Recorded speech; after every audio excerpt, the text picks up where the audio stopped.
Hello दोस्तों, स्वागत है आप सभी का हमारे YouTube चैनल VMC लाइन में। आज का जो टॉपिक है क्लाइम मिलिंग और कन्वेंशनल मिलिंग के ऊपर टॉपिक है हमारा। इसे हम अच्छा से विस्तार से समझते हैं। मैन्युफैक्चरिंग और मशीनिंग की दुनिया में दो सबसे कॉमन टेक्निक, पहला कहलाएगा आपका क्लाइम मिलिंग, दूसरा कहलाएगा आपका कन्वेंशनल मिलिंग। देखा जाए तो कटर की घूमने की दिशा और वर्कपीस की फिट डायरेक्शन के आधार पर यह दोनों ऑपरेशन होता है। कटर की घूमने की दिशा और वर्कपीस की फिट डायरेक्शन पे यह दोनों ऑपरेशन आधारित होता है। यह टॉपिक VMC प्रोग्रामिंग में मिलिंग ऑपरेशन करने टाइम बहुत इंपॉर्टेंट है। आज का जो हमारा टॉपिक है क्लाइम मिलिंग और कन्वेंशनल मिलिंग के ऊपर है। ठीक है, क्लाइम मिलिंग करने से क्या प्रॉफिट है, कन्वेंशनल मिलिंग करने से क्या प्रॉफिट है, इसका यूज किस तरीके से करते हैं, ये फुल डिटेल से हम जानेंगे। क्लाइम मिलिंग, क्लाइम मिलिंग में कटर की रोटेशन की डायरेक्शन और वर्कपीस की फिट डायरेक्शन एक ही दिशा में होती है। क्लाइम मिलिंग जिसे डाउन मिलिंग भी कहते हैं, क्लाइम मिलिंग को हम डाउन मिलिंग भी कहते हैं। चलिए हम अब एक ड्राइंग से समझते हैं अच्छे तरीके से। जो क्लाइम मिलिंग है, मैंने क्या बोला, क्लाइम मिलिंग में कटर की रोटेशन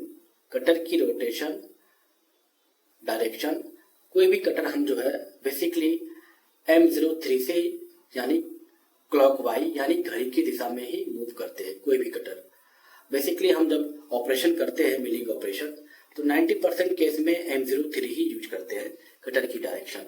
तो अभी जो केस यूज कर रहे हैं M03 में ही कटर का डायरेक्शन है, कटर की डायरेक्शन, ठीक है। और वर्कपीस की फिट डायरेक्शन, ये हमारा वर्कपीस है, ये फिट डायरेक्शन इस एरो की दिशा में जा रहा है। तो कटर की डायरेक्शन और वर्कपीस की फिट डायरेक्शन एक ही दिशा में हो तो क्लाइम मिलिंग कहलाता है।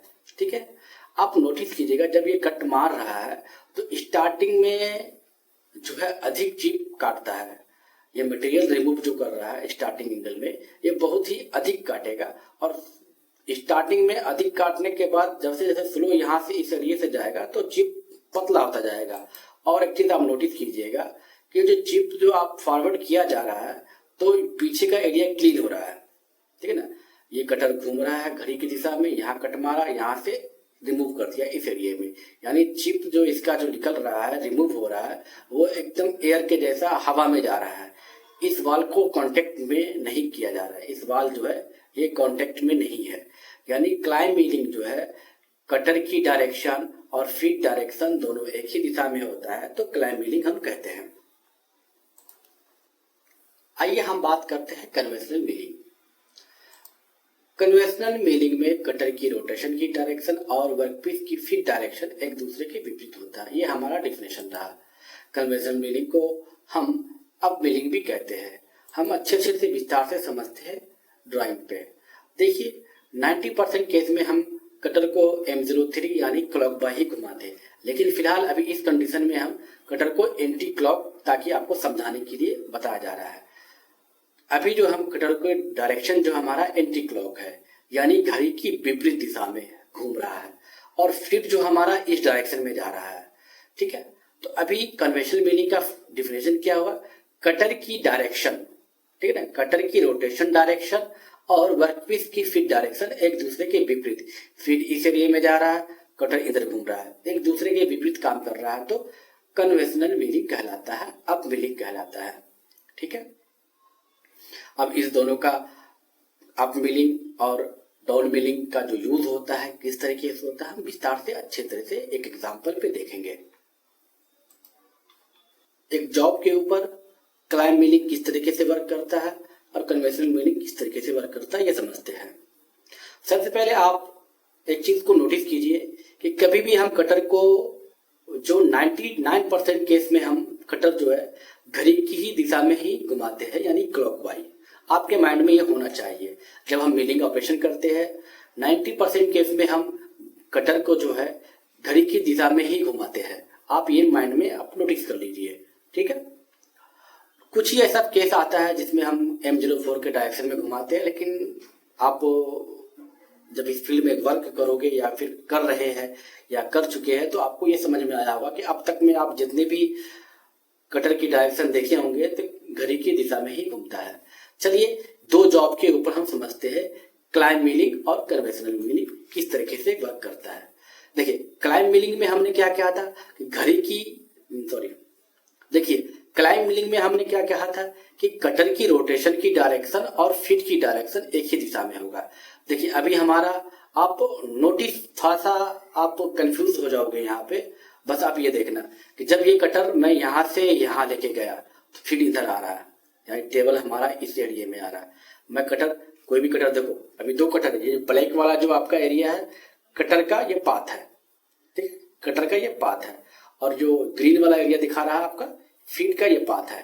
देखो कटर की दिशा जो है घूम रहा है क्लॉकवाइज, इस एरिया में चिप मूव कर रहा है, यानी कि कटर जो है यहां से इस एरिया में घूम रहा है, ठीक है, कटर जो है इस एरिया में घूम रहा है, फीट भी इस एरिया में आ रहा है। मैं टूल को यहां से यहां ले गया, यहां से यहां ले गया, यहां से यहां ले गया, यहां से यहां ले गया, तो कटर की दिशा क्लॉकवाइज घूम रहा है, फीट की दिशा इस डायरेक्शन में, तो ये हमारा क्लाइंब मिलिंग कहलाएगा।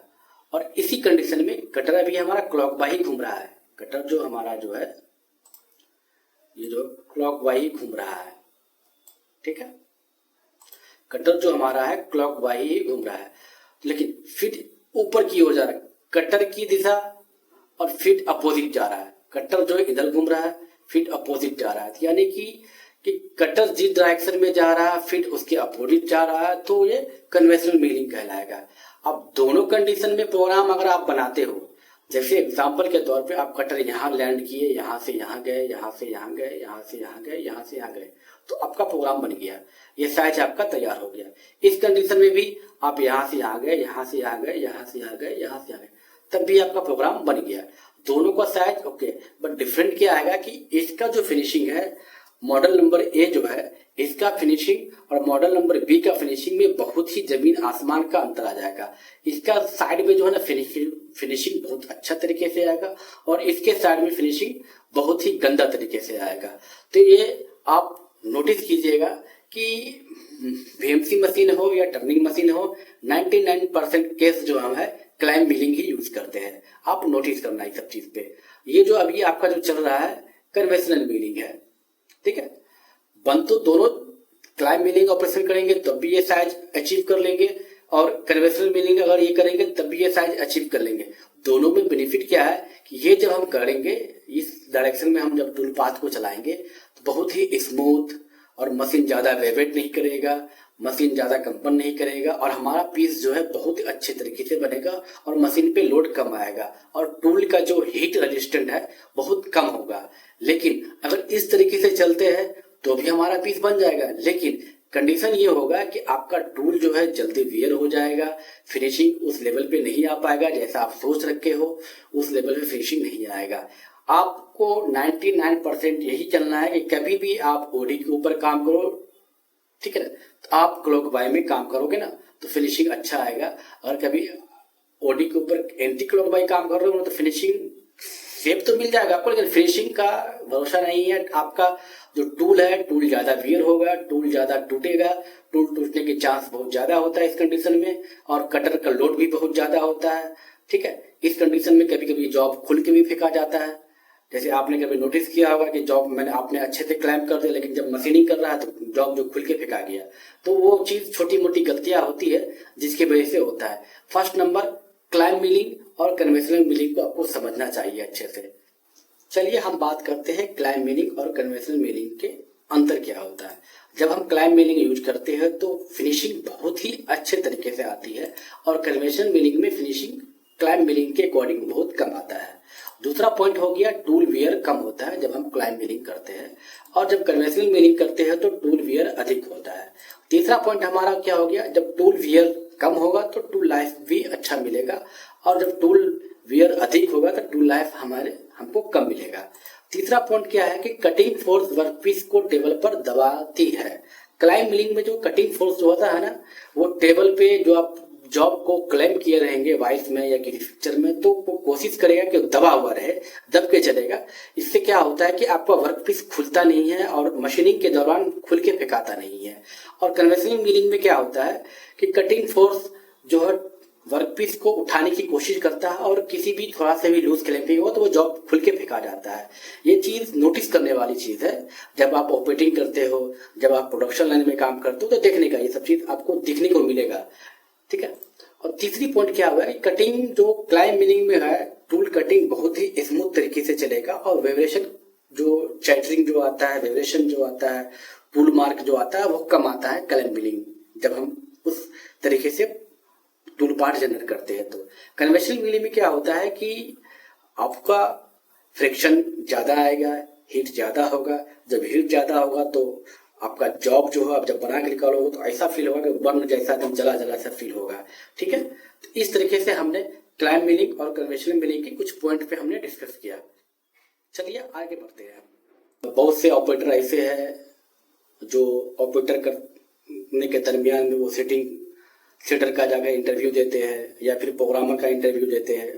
तो सबको लाइफ में आगे बढ़ना चाहिए, लेकिन कुछ कुछ पॉइंट है जो क्लाइम मिलिंग और कन्वेंशनल मिलिंग के रिलेटेड इंटरव्यू में क्वेश्चन पूछ दिया जाता है। पहला क्वेश्चन हमारा रहा सीएनसी बीएमसी में कौन से मिलिंग अधिक उपयोग होता है, आपका जवाब लिखा हुआ।